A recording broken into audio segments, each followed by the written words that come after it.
Hello and welcome to MySecTV and our Tech and Sec Weekly. My name is Chris Cubbage. I'm the Executive Editor with MySecurity Media, and this is our Tuesday afternoon episode. We're going to be joined by the Chief Executive Officer of the Australian Security Industry Association Limited, or ASIAL, Mr. Bryan de Caires. And Bryan and I have known each other for many years. I'm a member of ASIAL, and I think my private company is now a gold member. So I know ASIAL very well. And they're the premium organisation representing the Australian security industry here in the country. We're going to be looking at, I've titled it Politics of Private Security, but really recognising the critical role of frontline security in the frontline security industry. They've obviously copped a bit of slack during COVID, but they are playing an ongoing and a critical role. So we'll have Bryan on very shortly. Let me just get my slides sorted. I haven't got them there. Hang on a second. Here we go. So we cover on aerospace and space, defence and national security, cyber security and critical technology, and cities and infrastructure. We should be streaming on YouTube, LinkedIn and Facebook. Our main Facebook page is the Asia Pacific Security Magazine, and otherwise it's hashtag MySecurityTV. And I may release this out as the Cybersecurity Weekly podcast as well later in the week. In terms of time frame, we'll go for at least 30 to 40 minutes today with Bryan, and quite a lot of issues to cover. I've literally just stepped off our final episode 4 of our Security Consultant Insight series, and we discussed with our panel, Cody Ludby, Luke Percy-Dove, Fraser Holmes and Hannah George, video surveillance systems and SEPTED. And again, video surveillance systems popped up in terms of COVID and gave a bit of recognition on what video systems and CCTV is doing during the pandemic. Also last week, we didn't do an episode on Friday, but last Tuesday we had Dr. John Coyne, the Head of Strategic Policing and Law Enforcement at the Australian Strategic Policy Institute, and we looked at Operation Ironside and the implications for policing, organised crime and encryption. So quite a good interview there with John, as we always do. And then coming up this Friday, on Friday morning's episode for Tech and Sec Weekly, we've got Professor Dragomir Nezhev from the Australian National University. And let me read this out: the Transformative Meta-Optical Systems, or TMOS. And they have revolutionised a new approach to night vision. So night vision in terms of you'll be able to apply it to your glasses and the like. So it looks like a very interesting piece of technology and has implications, obviously, and applications in security. And then also on Friday, we'll be joined by Dr. James Walsh, a research fellow with the Australian Research Centre for Interactive and Virtual Environments. And they've developed telling a complex tale. Researchers develop a narrative visualization tool for crime fighters. And this is in sort of large data sets. How do you present this as evidence or for court? And this is an automatic tool that will allow you to visualize that data and present evidence. So quite an interesting two pieces of technology coming out of our Australian universities.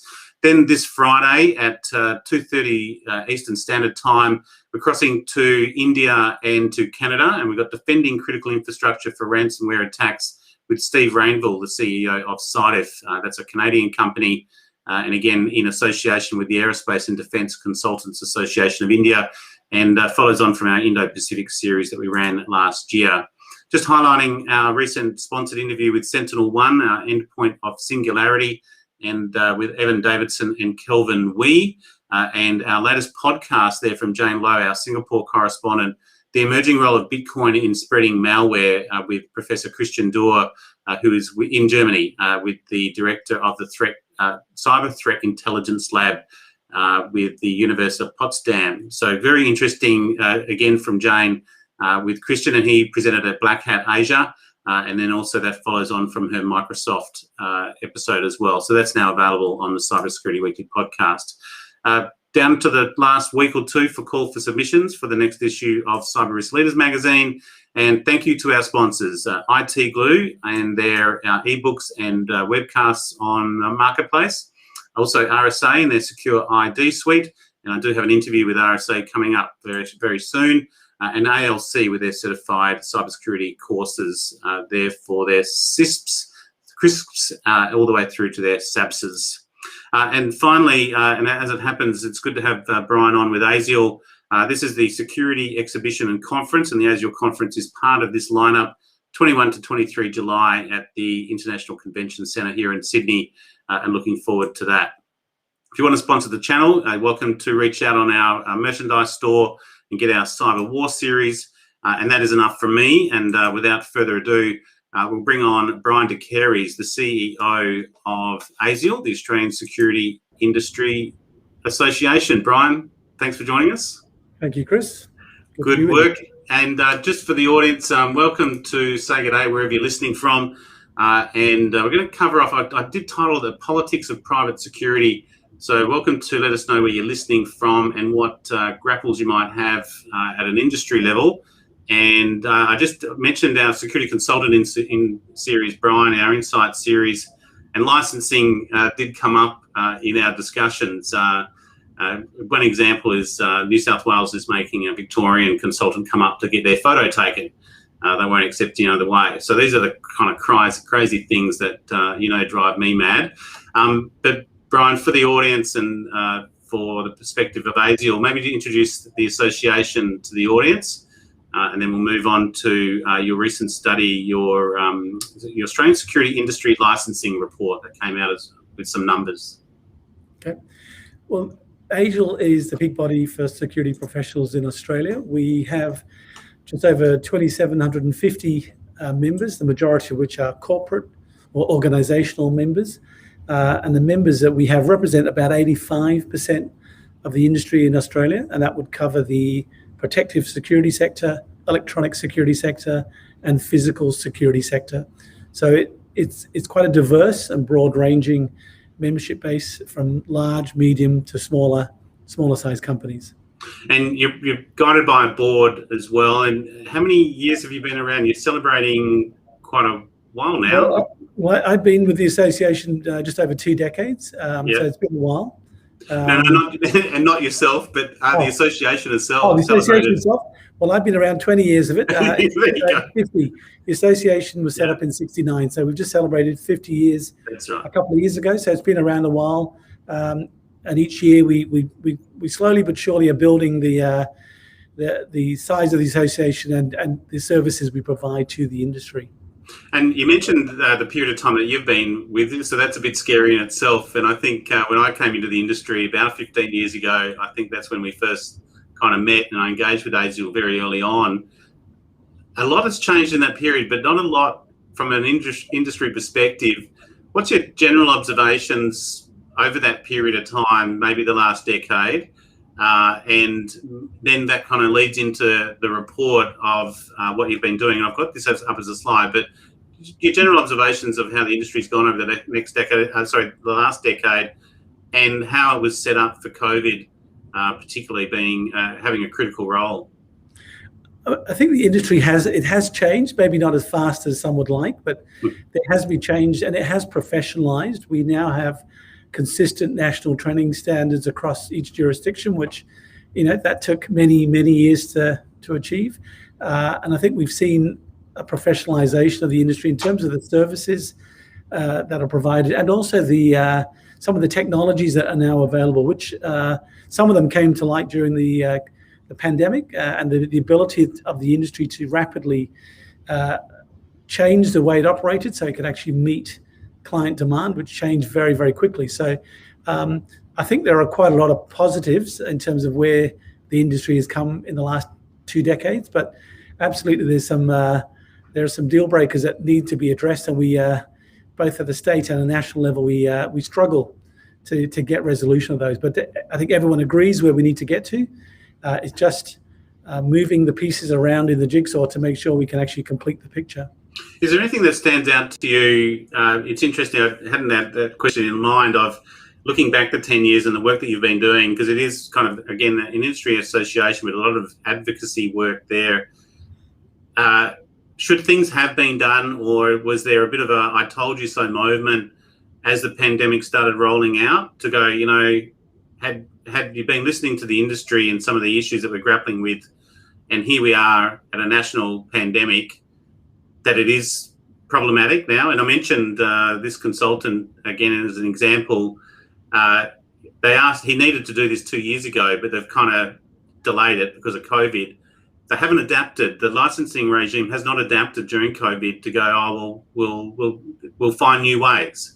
Yeah, what are your thoughts there? Well, ideally, we would have been in a different situation pre-pandemic. I think if you go back to the Council of Australian Governments back in 2008, agreed to introduce, a consistent national approach to security licensing, but unfortunately, that never transpired into anything tangible. So I think if it had happened 10 years ago, we would have been in a better position to respond. But I think what we've seen in the last decade is a growing willingness from other agencies to start to engage with the industry, because finally the penny is dropping that the actual national security relies heavily on the role of the private security industry, with the numbers that are in the industry are significant. So a strong, adaptable and available capability is critical to the overall operation. So I think people are now starting to realize that,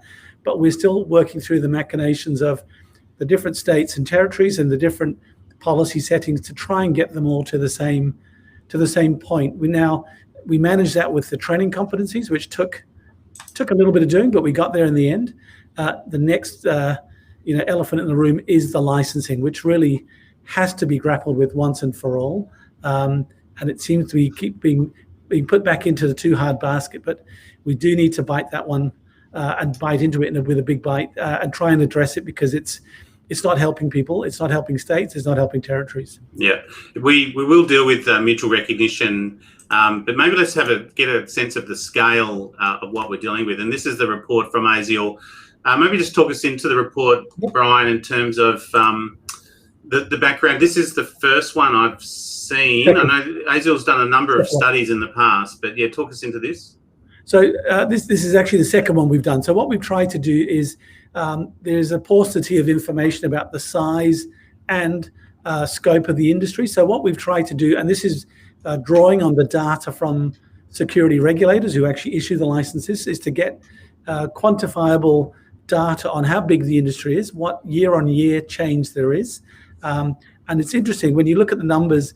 There's 153,000 licensed security personnel, and if you add on top of that the additional staff such as admin, sales staff, marketing staff, you're probably looking at about 180,000 people working in the industry, and there are about 11,000 companies. Now, what's interesting is during the pandemic, numbers actually grew, which to some extent reflects I wouldn't say recession-proof, but the industry, when there is a crisis, the industry is often called upon to fill some of the gaps that are out there. So it has been interesting to look at the stats to see which states have more license holders. So by far, the state of New South Wales has the greatest number of licensed security personnel of about 55,000, and about 5,000 master license or security companies. So we've seen other states grow. WA has grown over the last year. So what we've tried to do is just capture in quantifiable data what the numbers are. And it's interesting, if you add up all of the law enforcement agencies, all of the defence forces, they still do not come to the number of private security personnel. So it is a significant resource and a significant potential force multiplier, which increasingly we're starting to get engagement with different agencies to say, how do we tap into that resource as and when we need it? So I think we're on a slightly different journey now. I think there's a different understanding of the experience and the sophistication in the industry, not just in the protective security side, but also in the electronic side, which provide the cameras, the access control system, the biometric solutions, the alarms, the artificial intelligence that are coming in. So there's a whole range of products that the industry offers that everybody, whether it's government, business, homeowners, all rely on. So it's critical that the industry's strong and we have an effective regulatory regime, which unfortunately we don't quite have yet. There's a comment here Dean, it's the biggest elephant in the room. So, you Yep. know, definitely if you cross on any of the sort of the commentary on socials, you know, the industry has been grappling with this. But again, I think we've spoken to sort of ANU, John Blaxland, and, you know, there's a lot of discussion around national resiliency, sort of national security frameworks as well. Is the industry being engaged at that level, not just at government, but in terms of research? You know, things like climate change. There's a security leaders group on climate change. There's a lot of opportunities to engage and really get across the critical importance of the industry. I think that's starting to happen. I think the idea of sustainability is starting to evolve with the net zero target. So I think we'll start to see people shifting a bit, because that's where the market, that's where we are headed. So people need to get on board that priority. Otherwise, they will be left out in the cold. They won't be able to compete for business. So I think we're already early days with the whole sustainability issue. Is very early on, but I think some of the more enlightened providers are already on that track, and I think that's a sensible track to be on, because that's where we need to be, and we need to engage. So I think we are seeing more and more engagement across a range of areas. I think I mentioned before, you know, the whole crowded places strategy is reliant on private security, and there are a number of other areas. You know, the whole cyber security strategy of the government is reliant on the private sector. So there are things that we need to do to be ready for this, because it's already here, but some companies are still playing catch up. Now, what are your observations during COVID as well? I noticed, you know, if I brought up those stats that we just did, the master licenses have remained relatively steady, but there's been a 3.9% increase to 153,000 security license holders. Do you think, as a result of COVID and the demand on, say, from quarantine and the like, or just the expanded role? I mean, we saw security officers being moved into, you know, shopping centres and, you know, Coles and Woolworths simply in reaction. What's been your observations during COVID and the impact that it had on frontline personnel and the numbers? I think what we've seen is certainly a redeployment of a lot of personnel. So, for example, the aviation screening staff were redeployed. Some of the crowd control personnel, obviously there weren't any major mass sporting events or concerts, so some of those were redeployed. Certainly the hotel quarantine did absorb significant numbers, and we've also seen quite a few moving into, you know, temperature checking, screening of people. So there was quite a bit of that. I think what we've experienced is, as we start to come out of the pandemic, the hotel quarantine has sucked out, you know, in some states, say New South Wales, it's several thousand personnel. Now, backfilling that with people has made it difficult. In states like Tasmania, where there's hotel quarantine, it has been an issue to get enough staff to fill existing shifts. Likewise in WA, likewise in South Australia. So there have been some flow-on effects to providers who are now reporting shortages of personnel, significant personnel shortages, to actually get people into the industry to fill posts as the economy starts to crank up again. So that will be a challenge for the industry in the next 3 to 6 months, is where are we going to find these people? Particularly I was going to say, particularly with New South Wales, it's a bit unique because they want to sort of run as per normal as long as they can while running quarantine, whereas the other states tend to shut down, and so you may have that redeployment able to adapt. But do you think there's a little bit of also on those numbers, others that, say, you mentioned aviation, hospitality, thought, okay, well, I'll move into security. There was a bit of a demand there, and they've been able to redeploy from other industries and other roles as well that were affected by COVID and lockdowns? I think there's been a little bit of that, but I think the barrier has been, obviously getting your license is not an easy process. So some people have not wanted to go through the cost, you know, whatever it's $1,500 to $2,000 and the time to do that. So some have come across, but I think mainly it's the redeployment of existing personnel, and in many cases the hotel quarantine work has been paying at a higher rate because they need the people, so they're giving guaranteed shifts, and there's a number of benefits that they've been offering, which has made it very hard for other providers to compete. to get those people to work for them. So it has created quite an interesting little dynamic within the market. And as we come out, it is proving a little bit tricky. I mean, it's trying to get people to come and work within the industry is going to be the next big challenge. And I think we've done a fair bit of work with the live entertainment sector, and we've actually just written to government, with support of some of the major stadiums around the country who are very concerned about the ability for them to gear up post-pandemic if they cannot get the personnel to work in hospitality and also work as security officers at those events. So they're worried that the bounce back may be stymied by a lack of personnel. So that is something which we've certainly written to government, and we'll have some meetings over the coming weeks to try to work out how do we fill these positions, and where do we get these people from? Because we're not the only sector that is short of personnel, and I'm struggling to get not just people, but you want good people. So there are people, but they're not fit for purpose for the security work. So we don't want just to take whatever's left.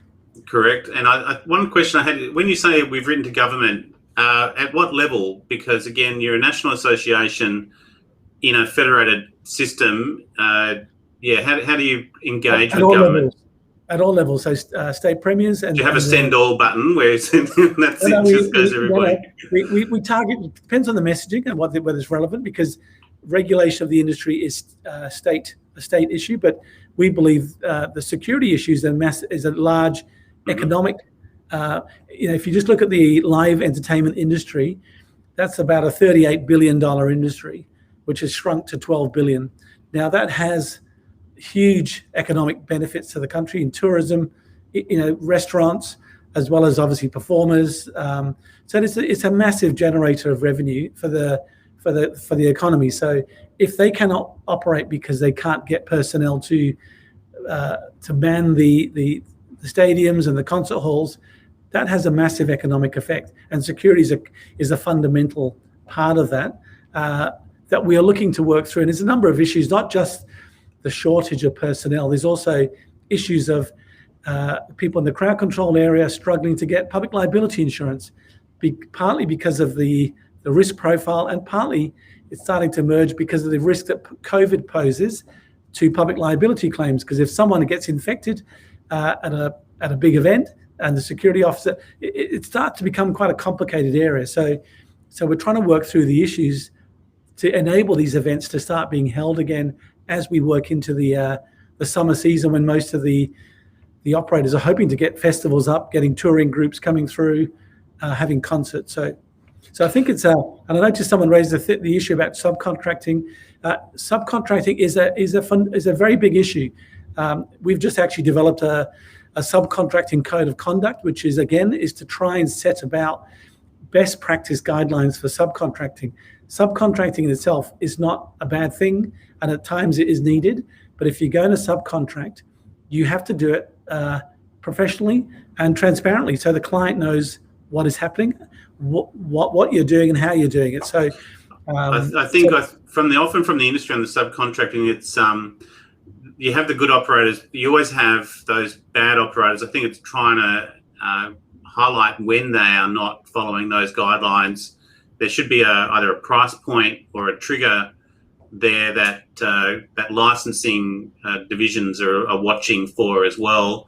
I think this does highlight, in the back of my mind, I had the thoughts on during COVID in Melbourne in the first sort of outbreak, their security really copped it in terms of the inquiry. And I think here we are 12, 18 months later, and people appreciate the poor standards, and it wasn't necessarily that frontline officers' fault. It was more of a system breakdown. What's your observations or the outcomes from that? Do you think, are you still dealing with the outcomes from those inquiries and what initially happened in Victoria, and how the industry was perceived or kind of copped a lot of flack on it, and was actually that I had the perception that it was actually made out to be had copped the blame for it? Well, the industry's often doesn't always do the right thing, but it's often used as a little bit of a scapegoat. And I think if you look at the states, say like New South Wales, WA, South Australia, who have worked with private security in their hotel quarantine for the last year.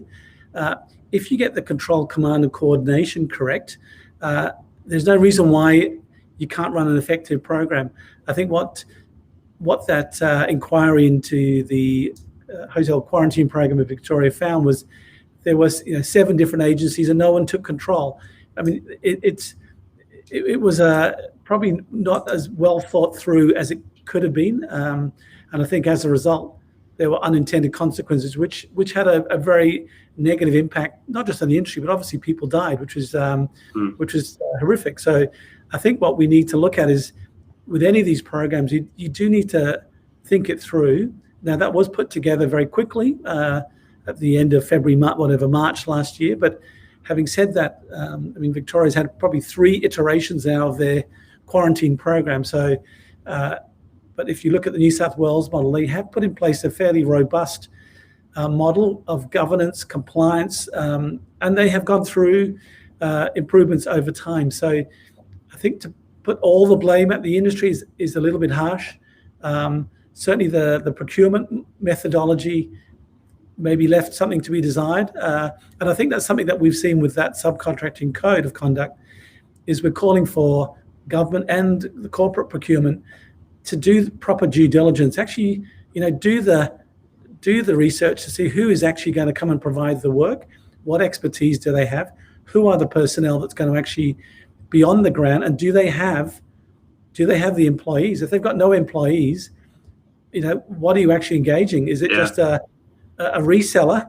So we have to look at, you got to look at your homework, and at some points when there is surge demand, you will, there may be a need to subcontract. That may be inevitable, but at the very outset of your contract, you need to ask those questions. And I think what we're seeing is some companies just, look for the lowest price, which you often don't get the best solution. And in the long term, it comes back to bite you, because things don't go to plan. Now you're talking, it sounds like you're talking to the end user there.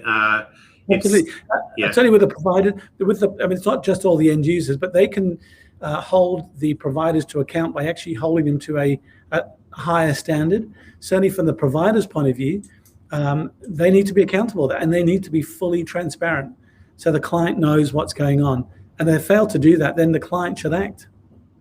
Where do you think that a good hook is for that type of approach, where you mentioned codes of conduct, there's guidelines? Is there sort of a legislative protection from the industry or anything that you advocate at that level, so it does put the onus on the end user and the client to make sure, particularly like say even just local government at a state government level? There's some recent guidelines out recently on pricing of security as well. Well, I know there's certainly some work going on at federal government level in terms of procurement, with relating to certain types of security activities. I think, as in defence and that type of thing. This is through the Home Affairs area. So I think the idea is that putting out best practice guidelines is the way to make people just understand what it is they're buying. Because if you don't, I think when you make it compulsory, it makes it a bit more difficult. Ideally, people would do everything the right way all the time, but sometimes different imperatives get brought to the fore, and pricing is always going to be an issue. But I think the industry will not improve unless the clients expect better and ask for better and actually do their homework, because at the moment, not all of them do their homework. And it isn't just about the clients. Certainly the providers have to lift their act. But some of them cannot compete against some of the providers that are out there, that their margins are ridiculously low. There's no way they can actually provide the service legally and pay in accordance with the award, and yet they win contracts, which people are scratching their heads. How did they do that? Well, is that not then the role of the SLEDs, the security licensing enforcement divisions, to make sure that they're doing the auditing, that they're doing the checking and the profile checking in terms of the background of the directors and the like? Do you feel that they're doing enough? Are they underfunded? Are they a bit complacent in we'll just deal with the legislation that we're given and take it up with higher authorities? Well, there's a range of agencies, and they would the regulators would probably articulate that it's the Fair Work Ombudsman's role to make sure there's compliance with award payments. So and certainly we have an MOU with Fair Work, and we do work with them, and we've initiated some compliance programs. It's just hard to keep up with. There's so many different providers that they can't keep up. But I think that's why as much as we can push from the bottom to raise standards, if clients don't demand better, we're pushing uphill. It's very, very difficult. So I think we have to come at it from both the top and the bottom, and hopefully we can meet somewhere in the middle and gradually, push the standard up over time. It's not going to happen quickly. Well, at least Fair Work is a federal agency, as you say. You can have an MOU with them, and you're touching all touch points across the country. In fact, I noticed there was action brought up against a Perth company recently, came up on the news as well. Now, the real bugbear here, and Dean is obviously passionate. It's one of those things that I used to be so passionate about this area. It used to make me insane. And Bryan, you know that, is the mutual recognition. And maybe what's the status here from your perspective and the industry's perspective of what this amendment bill is happening? Well, the automatic mutual recognition is scheduled to come into effect from 1 July. However, states and territories can apply to seek an exemption from the Act, and it is our understanding that a number of the jurisdictions will be seeking exemption from the Automatic Mutual Recognition Act on the grounds of public safety, which will, in effect, make it unlikely that any regulator will enable people to have automatic mutual recognition for security licensing, which is disappointing. ASIAL's position is in principle, we think automatic mutual recognition is a good thing. However, we do appreciate that there are current public safety issues because there are inconsistencies that currently exist with current legislative requirements. So our view is, if we all agree that AMR is a good idea, why don't we focus on working on a timetable to address those inconsistencies? For example, some jurisdictions use criminal intelligence, which is active criminal intelligence to keep unsavory elements out, where others do not. Our view is criminal intelligence should be used. Some jurisdictions do not allow student or working holiday visas to get a license. Others do. We support the working holiday visas and student visa holders to not be able to get a license. We support that. So we're trying to raise the bar to some extent for those entering the industry to make sure that only fit and proper people who are going to be here for a while, who are going to be long-term protecting our critical infrastructure. So we support all of that. So we are aiming for a higher standard of security officer, but the challenge we have is getting every single state and territory to the same point in the journey. But I think with AMR, we're resigned to the fact that it's not going to get up from 1 July because the states will claim there's a public safety risk. Do you know what's the basis of the public safety view? Is it anything to do with public safety? I mean, what other industries are going to go through? Is it the electricians going to go through? Well, it's hard to know because I think a lot of jurisdictions, whether it's real estate, in principle, they all like the idea as long as it's one way. So, they don't want hordes of, what they don't want is hordes of people, for example, in Queensland, rushing up from New South Wales to become real estate agents. And then when the market dies, they all rush back to New South Wales. So there's a little bit of parochialism in there, but right. I think certainly the public safety element is the states with higher levels of security licensing are concerned that you will have a flood of people from lower requirement states getting licensed and then rushing back into their state, which will then undermine their system, which I understand. So our view is, if we all agree that AMR is a good idea, let's now work on a timetable to say, let's address those shortcomings over a period of time and work through them so we can arrive at a solution that is, sensible, because it doesn't make sense for someone who has a national client, maybe a small company. If you've got one client who's national, you've got to hold 8 different licenses. And you can't use the probity check that you use or fingerprint in one state because the other state doesn't accept it. So you then have to fly to that state to be fingerprinted, and then you've got to go back again. And you're not a criminal. You're trying to do the right thing. So our view is, if there are concerns, let's get everybody up to the same standard, and then people can move freely between states. Bryan, and this is why I call it the politics of private security, and it's not just us, there are other sectors there, but just that type of example where they put a barrier there. They know it's a barrier in terms of cost. Fingerprints is a perfect example. Where does it stop at where do the politics come into play? I can understand Queensland not wanting a bunch of real estate agents to come up to from New South Wales when the property market's hot, and then impact their local community, protecting their state. I would have thought it'd go the other way. Wanting an exemption, the exemption should be for public safety and national security. This applies. We do want our security services to be able to move around as required for public safety. Not it's public safety because we don't trust them over there. Yeah, that doesn't. I think it's almost like a conflicting thing. Public safety is being used as an issue not to do it. Yeah, because the concerns that each state has, some have better than others. But from our perspective, public safety is the risk because there are these inconsistencies. So it's like it's a little dichotomy that we're saying is public safety. But I'm just from your perspective, where is the politics there? Like, at what level does this stop? Is it at a political party level, or is it a certain minister level across the governments, or is this the way that the federation is designed, where there's always going to be a sort of a touch point where we go, nah, we're not crossing that line, and we want our state independence? Well, the thing is, the position is very logical. I mean, ASIAL's had this broad position since, I think, 1996, that we need nationally consistent licensing standards.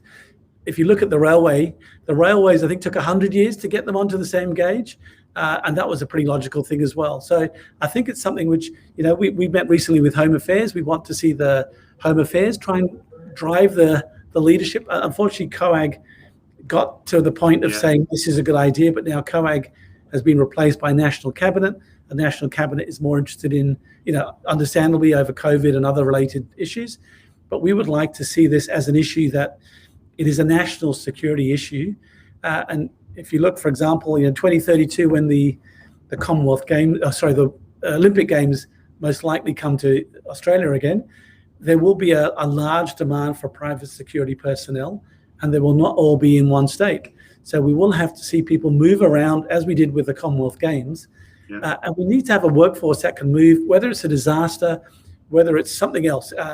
We need to have this resource that's all trained to the same standard, all licensed to the same standard, who then become a very useful resource for all levels of government, all levels of the corporate sector.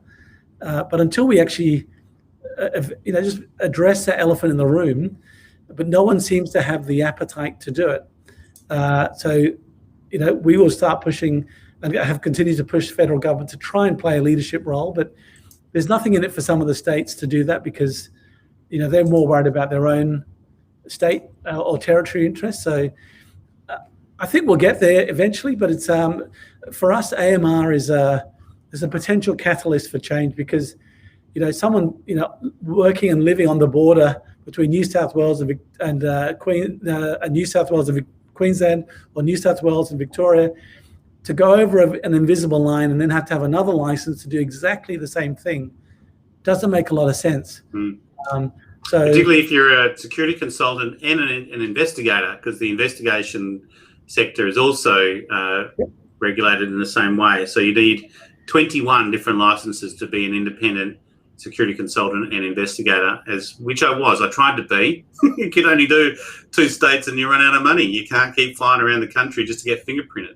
And it's unnecessary red tape, which really does not add any value to anything. Our view is, and that's where we believe the feds need to come in, is let's have a national database. So, you're not going to 7 different or 8 different jurisdictions, and that can be fed in from the states into a centralized database. So it is achievable if if we can send people to the moon, we must be able to address this issue, but there needs to be the appetite. And what we don't really want to see is some catastrophic event happen that people realize, we should do this. That would be the worst. It would be effective, but we'd rather not go down that track where something terrible has to happen before something is done. But I think certainly government knows this is what they need to do.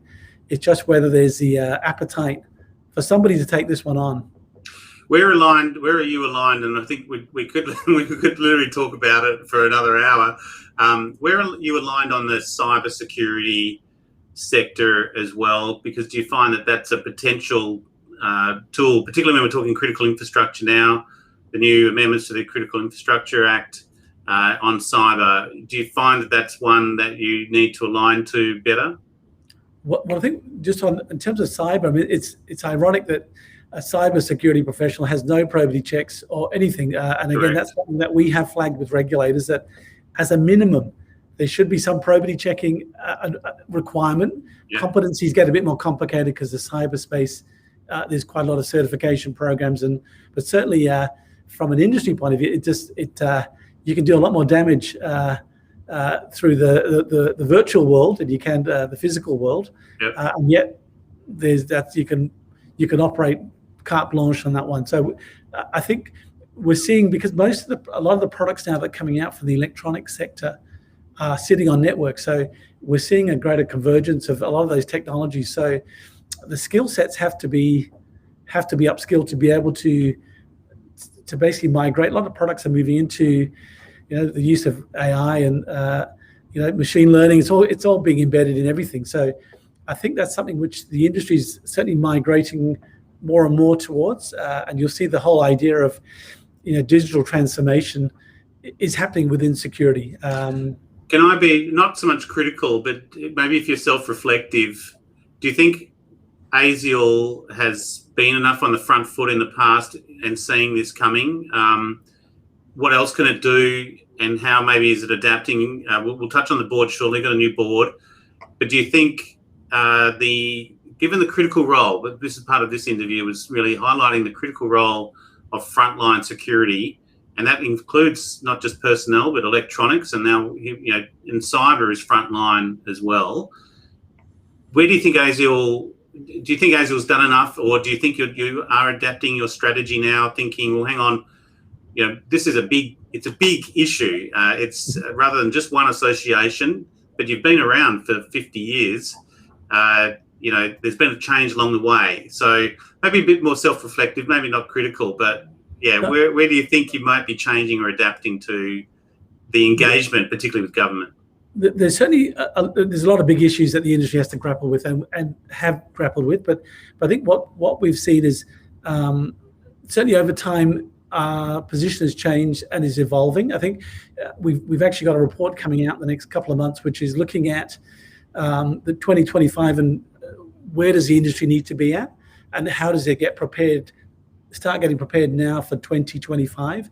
And the aim of that report is to look at developing a roadmap for providers to start thinking about what are the existential threats that they face, not just now, but in 3 to 5 years' time.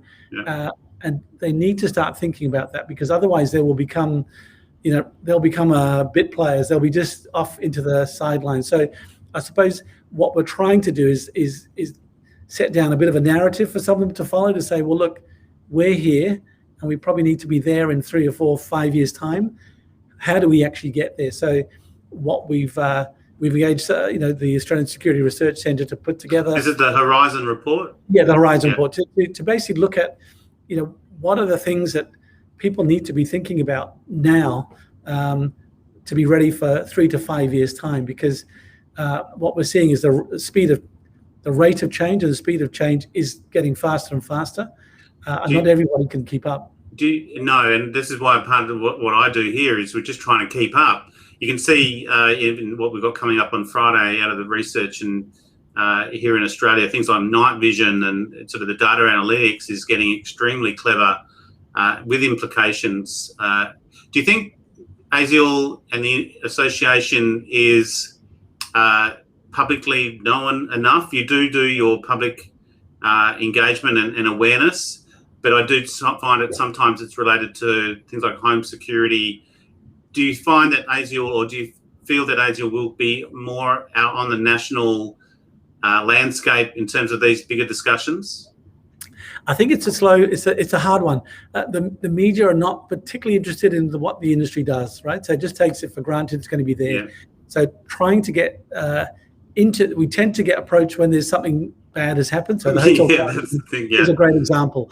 So I think the challenge for the industry is to actually explain, and it's a big challenge, what it actually does. And it is quite a significant resource base for businesses and government, which is often a little bit underappreciated in terms of the scope of what it does.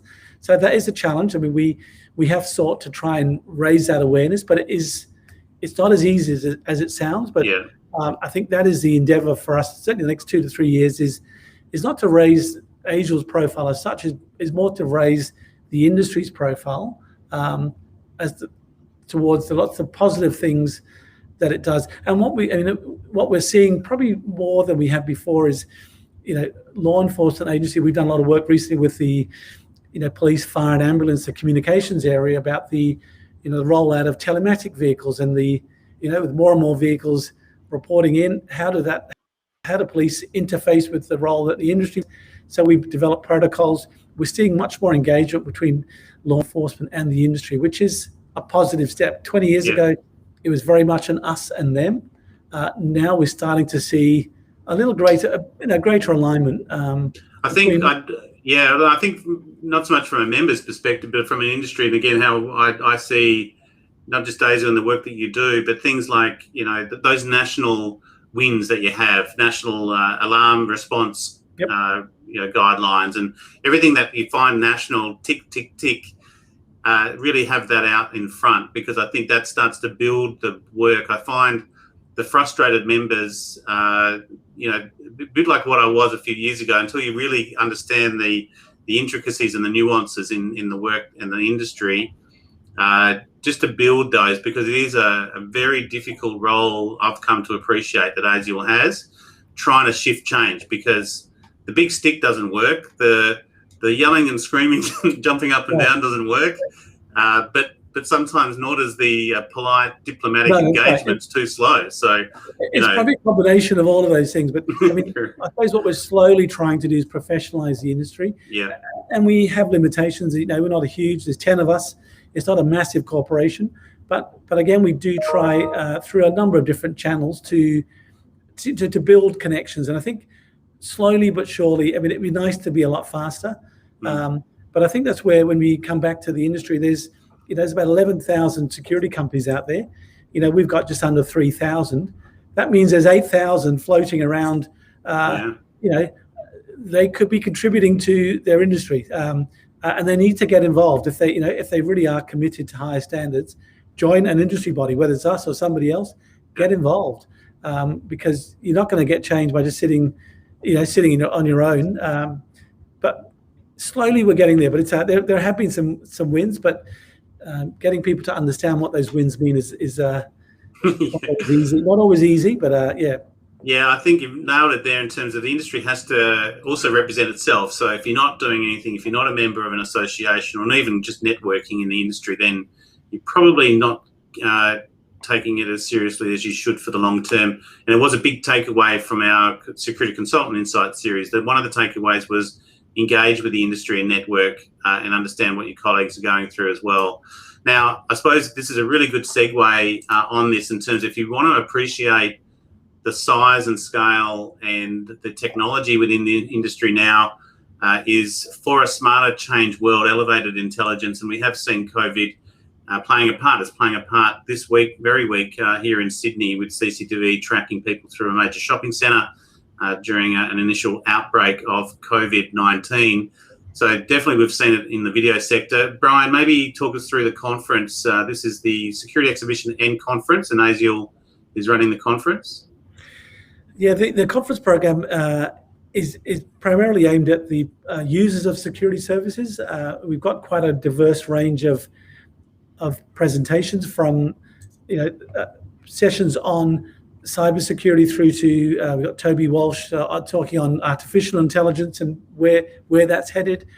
We've got someone from the New South Wales Premier's Department talking about the lessons learnt from the quarantine hotel scheme. We've got people talking about security in a post-COVID world. So the presenters we've got is quite a dynamic mix of people from industry, not providers of security, but a lot of experienced professionals who the intention is to make it as practical as possible. So people come away with maybe 2 or 3 things that they can take back to their business and actually apply, rather than a theoretical talk fest. The idea is it becomes a much more practical driven security practitioner event. Typically we get about 200 people come along to the conference over the 2 days. And it runs obviously alongside the exhibition, which, when you walk around the show, you do get a sense of the scope and diversity, and there's some of the very smart technologies that are out there. And this year, for the first time, we're also co-locating the event with the Integrate, the audiovisual show. So I think overall we're expecting about 10,000 people to come through and basically start to get back in there and see some of the innovative products that are out there. But we also, the conference program is priced at a hopefully a cost competitive rate. It's not like the commercial conference companies of the $3,000. It's it starts at about $700 or $800. So it's not certainly not free, but it's certainly not up with the $3,000 for 2 days. And it has been developed by practitioners for practitioners. So yeah. Very good. We'll be there. We've got a stand. I think we're at M28 on the floor this year, and pleased to be media partners as well with Security Exhibition and Conference. So that's 21 and 23 of July, pretty much this time next month. And then hot on the heels of that, losing my slides today, that's not working, is International Security Officers Day. So this is 24th of July, literally on the back of the conference and exhibition. That's right. It's a day that's been going for a while. We've given it a bit more of a push this year. So that's simply a day, 24/7, 24 July, to basically thank the role of security officers. So when you see a security officer, maybe just say thank you for the work they do. So that's a very simple concept. It's operated now in about 8 or 9 countries. The intention is to eventually make it a UN, gazetted day. But it's certainly got a lot more interest this year. We've got a range of collateral that people can download for free and post in their little meal rooms to thank the security officer. We've got some little badges like the one I'm wearing now, where which basically people can purchase and give to their security officers. So it's a pretty simple concept. It's really just acknowledging security officers and thanking them for the work they do. So anyone can get involved. I think it's just asial.com.au at ISOD. Yep. And again, as Bryan mentioned, there's a range of collateral, and that's the logo. So it's a good opportunity to, if you see a security officer in the street, particularly on 24/7, just appreciate the work that they do. And on this particular day, it's their day of recognition. And I love that date is great. George Chin, I think, originally came up with that on 24/7 because that's what security operates on. So we'll be supporting that one. And then that brings us to the industry awards. And this is another good thing. So slowly, I'm seeing things that I'm liking. This is bringing the ASIAL's Awards for Excellence, the Outstanding Security Performance Awards, OSPAs, and the Australian Security Medals Foundation together. You did this last, I think, 2019, the 3. Last year we didn't do it. So doing it again this year. So again, the concept is pretty simple. We bring everybody under one umbrella. There are 3 different award programs. They're all slightly different focus, but again, it's just to recognize there are over, I think, 20 categories of awards. All that information is available on our website, and that will take you to the other award programs categories. And the aim is basically to recognize all the good work and good people that are working in our industry, and just acknowledge them. So it's the nominations open on 1 July, so in the next week or so, and the awards will be presented in Sydney on the 27th of October. So again, it's an important opportunity for the industry as a whole. Members and non-members can participate. There's no barriers. All are welcome. Very good. And that's hashtag Security Awards. And again, we're media partners to that. So we'll support ASIAL and the work that you're doing as much as we possibly can.